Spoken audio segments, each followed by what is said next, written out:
What's up, guys? Welcome back to your favorite YouTube channel. My name is Justin Block. For those of y'all who don't know me, I'm an entrepreneur. I'm an investor. I recently was a part of my family's food and beverage manufacturing company, which we just sold for the second time earlier this year. And all of our customers were multi-billion dollar brands.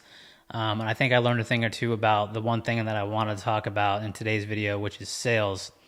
And I actually think a lot of people get this wrong. I mean, I got it wrong for a good amount of time. I think a lot of business owners get this wrong, whether you're actually a salesperson, whether you're a business owner, regardless of what position you claim to be in, you're probably in sales.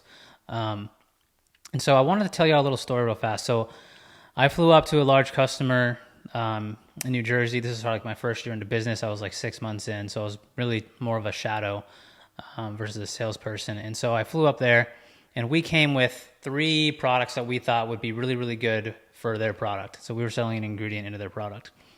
All right, and we show up like, oh, this is gonna be awesome. Like, we've done our research. We think this is gonna crush, right? So we show up there, and we've got like 20 chefs in the room. Like, it's the meeting's going well, and they all loved the product. I thought it was awesome, but they were like, we're not really focused on this right now. Can you guys, work on this? And we were like, oh, okay, like, sure. And so I came away from that meeting, and nothing ever ended up happening with that customer for that specific project. But I came away from that meeting and I was like, we just did all of this work on something that we thought was going to be great versus actually asking them like what they wanted to see. And so I learned pretty quickly, like, we asked them a little bit of what they wanted at the beginning, but we didn't get deep enough to where it was like, what's actually a pain point for them. And so we probably should have taken some more time, or even not even taken the meeting, because they weren't focused on what we wanted or could sell them at the time. So this is what I want to talk about right now. If you can approach every meeting, every customer with the perspective of how can I understand them and their pain points better than they understand themselves, and if you can articulate that back to them better than they communicate it, like, you will be seen as a trusted authority, but you show up as someone who actually gives a shit, excuse my French, about them. And that's where I think it's actually like the big thing. It's like, do you actually care about what they want? And I think once you really do, you approach things with that frame. And I think that's what made our business very successful, is because sure, we had a lot of platforms and stuff, but we never showed up saying, take it or leave it. For the most part, we would show up and say, hey, like, what are you guys dealing with right now? How can we be useful? If it's not us, can we put you in touch with someone? Maybe the timing's not right. Whatever it was, we would always show up and say, how can I understand your pain points? And then we would come back to the table and we'd, have internal meetings and say, all right, they're dealing with this. We gotta really help them with this. Like, we think this is going to be a big win for both of us if we can help them with this, right? And so we never really sold things that we wanted to sell. We just had our platforms, our services that we offered, and then we'd go to our customers and say, hey, like, what are y'all dealing with? And they might say, oh, everything's good right now, Justin. We're good. Okay, cool. You have a meeting with them 6 months later. How's everything going? Oh, we're good right now. We're good. Cool. Some of my sales cycles would take 12, 18, 24 months. But some customers, you show up and they're like, hey, I really need this sauce. I really need this, whatever it is. I really need this service for my lawn, whatever it is.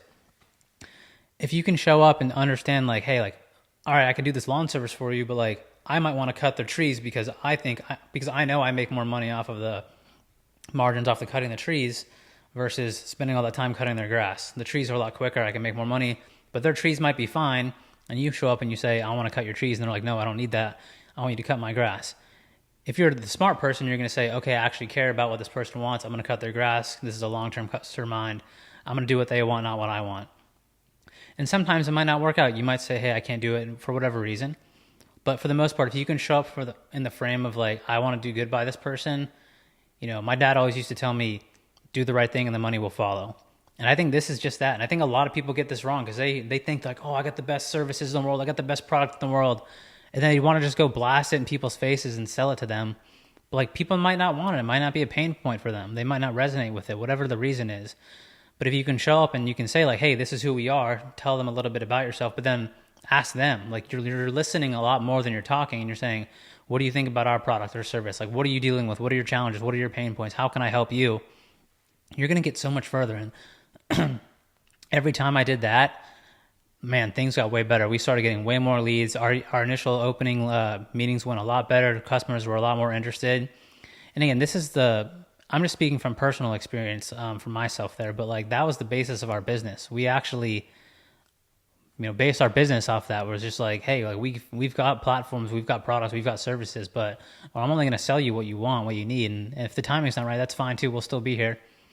And our customer service was great. Our products were great. We just executed on everything. But I think if you can really hone in on that and understand, like, you might want to sell them, again, your brand new product that you think is the best thing ever, but they might not care. They might not want it. It might not be the right time. And so go in and understand, what do they actually want? What do they actually need?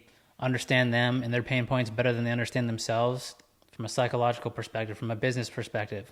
If you can learn to read people, that's a great, great, great tool. You will do very, very well in business. I'm telling you that flat out. I know a lot of people who don't do this, and that's why I'm making this video. And so again, I'm not saying I'm the expert here, but if you can just take this one frame and internalize that and say, how can I show up and serve this person? How can I understand them? How can I really understand their pain points? And then deliver that with your business, product, services, you'll win. And yeah, so that's pretty much the video. If y'all got any value out of this, hopefully you stick around, and I'll see you in the next one. Peace.